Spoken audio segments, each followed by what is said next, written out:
Comment vous parlez de ce film, réalisé par Aronofsky il y a 3 ans, qui a coûté 4 millions à faire, qui se fait dans un huis clos total dans une maison et rien d'autre, à part la scène de début où ça se passe dans un champ avec un bus qui passe. Mais comment parler de ce film ?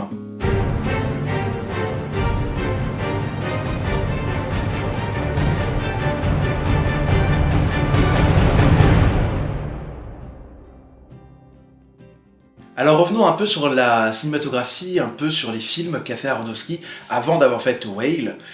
Alors, on l'a tous connu avec son premier film, enfin l'un de ses premiers films, Requiem for a Dream, qui est un film qui parle de drogue, qui parle de l'addiction, des effets, des conséquences de la drogue. Et après, derrière, il a fait aussi Black Swan, il a fait le film Mother. Et en fait, quand on regarde un peu sa filmographie, on se rend compte que ce réalisateur, il veut vraiment, à travers ses films, faire une recherche intense, profonde, sur l'âme humaine, sur ce qui fait de nous des êtres humains. Et tout ça, il le fait grâce au surgissement de jeux d'acteurs absolument démentiels dans ses films. Il faut dire, Nathalie Portman, avant de faire Black Swan, elle faisait des films comme Star Wars, des trucs comme ça, où en fait il n'y avait pas une grande âme dans son jeu. C'était des films hollywoodiens, c'est des films très connus, voilà, etc. Et donc du coup, il n'y avait pas grand-chose dans son jeu qui était intéressant. Et en fait, Aronofsky, là, avec le film Black Swan par exemple, il a fait ressurgir quelque chose d'elle, mais comme dans chaque film, comme dans Requiem for a Dream, comme dans Mother avec l'actrice de Hunger Games, dont j'ai oublié le nom, c'est horrible, mais je m'en souviendrai après. Et il a fait pareil là avec un acteur qu'on croyait tous depuis 15 ans entièrement disparu, c'était Brendan Fraser. Un acteur que moi j'avais connu avec La Momie, un acteur absolument hilarant qui était dans le comique total. Et là, dans ce film-là, on n'est pas dans la comédie, on n'est pas dans le comique, on est dans un personnage qui est immense d'un point de vue corporel, qui est gros, qui ne peut plus bouger, qui ne peut plus vivre, qui ne peut partager, transmettre que par ce petit écran qui s'appelle un ordinateur. Et après le Covid, c'est quelque chose qui est vraiment important à souligner, parce que comment on fait encore du partage, de la transmission, du dialogue, quand on est tous coupés les uns des autres. Et là, à travers ce personnage qui est coupé du monde, dans sa petite maison, dans sa petite boîte, eh ben, le réalisateur, encore une fois, là, frappe un grand coup en parlant de l'humain, en parlant de ce qu'il y a derrière, en fait, notre visage, notre masque, et qui révèle toute une complexité absolument incroyable et déchirante dans ce film. Alors, comment parler d'un tel film ? Comment parler d'un chef-d'œuvre comme celui-là, qui en fait ne veut pas qu'on parle de lui, il veut qu'on le montre, il veut qu'on le montre au monde, qu'on le montre aux gens, parce que c'est là que l'émotion, c'est là que les choses vous touchent au plus profond. Alors du coup, je vais essayer, avec ma humble petite expérience de critique cinéma, de vous faire un petit tableau, sans vouloir faire de jeu de mots, de ce film. Déjà, l'un des aspects qui pour moi, le plus important du film, c'est qu'en fait, le film est en 4/3. Le film n'est pas en 16/9, vous connaissez, c'est le ratio. Le 4/3, c'est un ratio qui est quand même très ancien, c'est quelque chose qui est de plus en plus utilisé aujourd'hui d'un point de vue mode sur des courts-métrages, des films sur YouTube, etc. Et souvent, je trouve qu'il n'y a pas vraiment de raison à ce 4/3.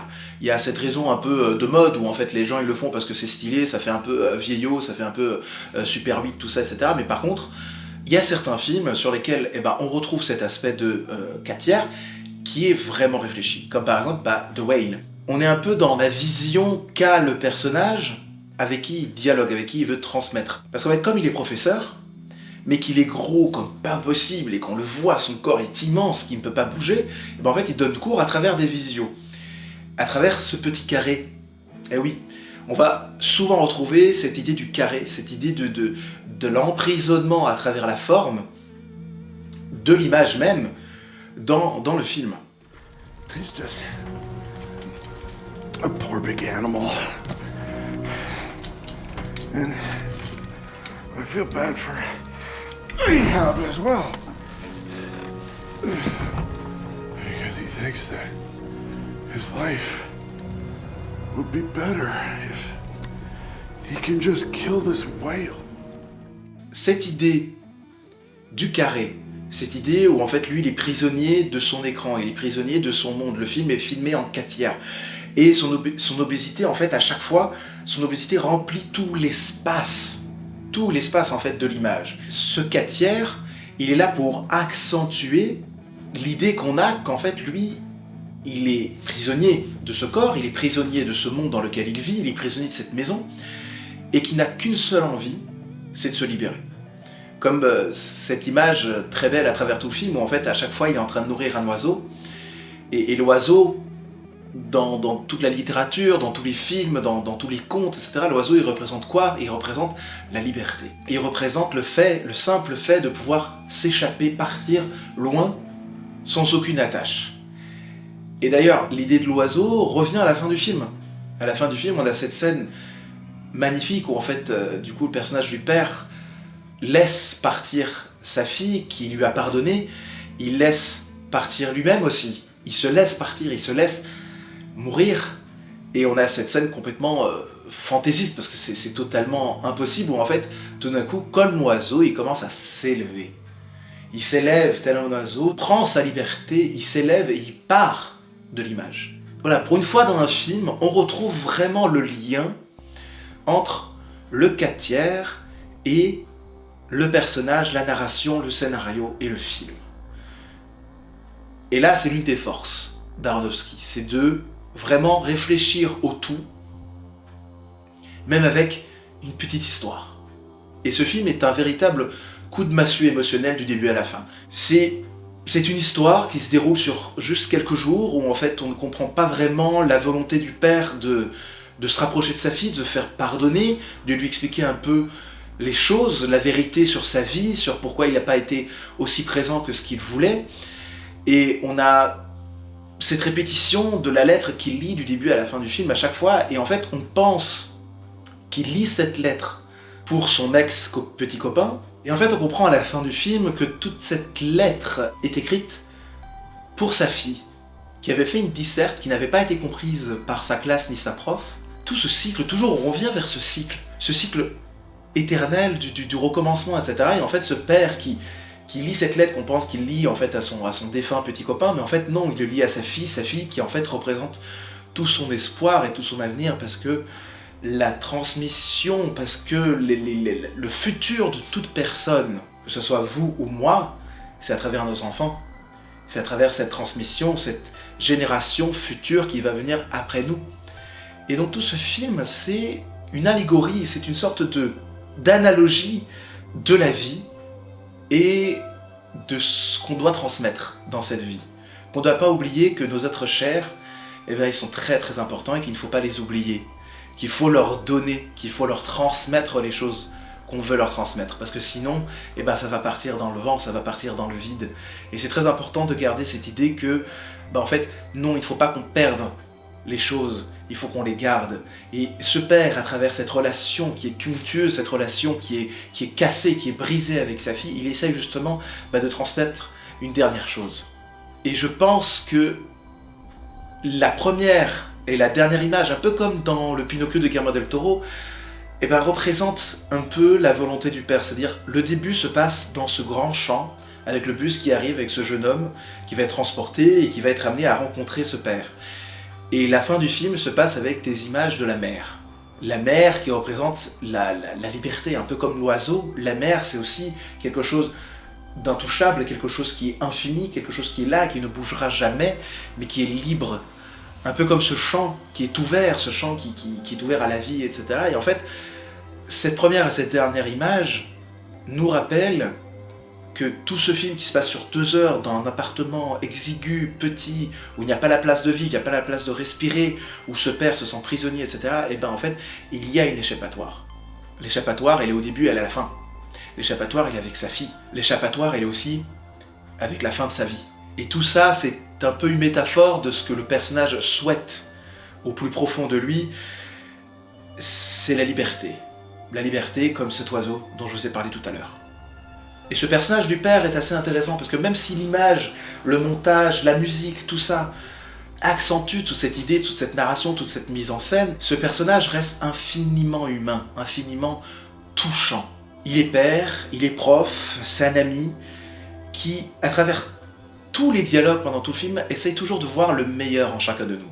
Il essaye de laisser sur Terre quelque chose, une chose bonne de sa vie, qui se dise « je pars sans regret ». Et dans ce film, c'est à travers sa fille qu'en fait est représentée cette chose bonne qu'il laisse sur Terre. Et qu'il essaye à travers tous les dialogues, à travers tout le film, de faire comprendre à sa fille qu'elle est importante, que même si elle pense qu'elle n'est pas assez intelligente, qu'elle n'est pas assez belle, qu'elle n'est pas assez bonne, etc., qu'elle est pas... Non, elle est assez bonne parce que, à ses yeux, de son père, elle l'est. You're so beautiful. You're amazing. Stop. You're amazing. Ce film est un monument du cinéma. Et je pense que vraiment pas assez de gens sont allés le voir, sont allés le découvrir. Alors évidemment, Brendan Fraser a gagné l'Oscar du meilleur acteur, quelque chose d'absolument incroyable dans sa carrière. Après 15 ans, il avait disparu en fait des radars.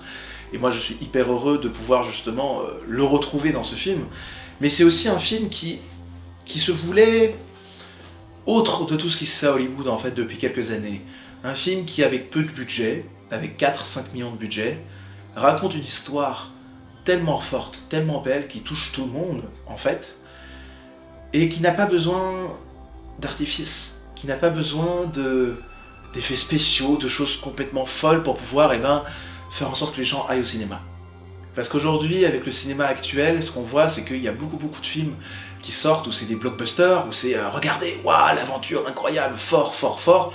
Avatar en est un exemple, même si James Cameron, je l'adore, en fait, Avatar est aussi dans cette mode-là où en fait on doit faire des films blockbusters, on doit faire des films à 200, 400 millions de budget. Stranger Things saison 5, 480 millions, enfin on se rend pas compte de l'argent qui est dépensé dans ces films. Et en fait, Aronofsky et d'autres réalisateurs, un peu comme Vincent Munier, tout ça, etc., en fait, ils démontrent par A plus B qu'en fait, les films, ils n'ont pas besoin d'être méga compliqué, méga cher, pati patata, pour toucher les gens. On le voit avec le Megalopolis de Francis Ford Coppola. Il a mis 140 millions dans ce film, et le film est un échec total.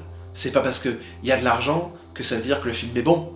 Avatar est une exception, Le Seigneur des Anneaux est une exception, Harry Potter est une exception, mais en fait, il y a tellement de films, bon, je vais un peu critiquer Marvel, mais de Marvel, qui en fait tombent en dessous de tout ce qui est bon dans le cinéma, et c'est pareil pour certains films de DC Comics, où en fait, on se retrouve avec des films qui ne veulent plus rien dire, des films qui sont vides, alors qu'ils sont tellement remplis de choses, parce qu'on ne se rend pas compte des millions et des millions d'heures de travail, des gens autour des effets spéciaux, du compositing, du rotoscopage, de toutes ces choses-là, et en fait, du coup, on se retrouve tout d'un coup face à ce film comme The Whale, ou bien comme Le Chant de la Forêt, des choses comme ça, où en fait, c'est des films qui n'ont pas coûté cher, mais qui sont des chefs-d'œuvre absolus.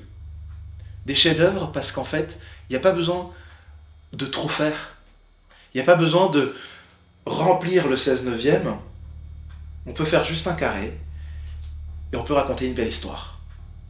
La prochaine fois que vous irez au cinéma, la prochaine fois que vous allez voir un film, réfléchissez un peu à l'aspect poétique, contemplatif, l'aspect aussi philosophique, l'aspect du message que veut raconter le film. Parce qu'il ne suffit pas que le film fasse des explosions et vous fasse vibrer pour qu'il soit bon. Non. Il faut que le film vous raconte quelque chose. Et The Whale, avec son format 4/3, avec ce petit carré qu'on regarde pendant 2 heures, est un véritable chef-d'œuvre que je vous prie d'aller regarder tout de suite, parce que c'est une claque monumentale qu'il ne faut pas perdre. Alors je sais que je n'ai pas beaucoup parlé des plans, tout ça, etc. du film, parce qu'en fait, le film est tellement rempli de choses intéressantes d'un point de vue mouvement de caméra, par rapport à l'emprisonnement de chaque personnage dans sa narration et dans ses idéaux, tout ça, etc., qu'en fait, je pourrais parler des heures et des heures sur Sadie Sink, sur Brendan Fraser, sur comment chacun il est filmé, comment chacun est composé dans le film, etc., comment ça évolue d'ailleurs dans le film, parce qu'il y a une évolution dans la colorimétrie, il y a une évolution dans les cadrages, dans les mouvements de caméra, mais tout ça, en fait, ça ne sert à rien. que je vous en parle parce qu'en fait, il faut que vous regardiez le film. Et je sais que peu de gens ont eu l'opportunité de le voir. Alors, avant de rentrer peut-être dans une critique, si vous le souhaitez, une critique un peu plus technique du film, je vous laisse avec cette vidéo pour vous faire une idée du film, le regarder et revenir vers moi. Je vous souhaite une belle semaine et à très bientôt pour une nouvelle vidéo.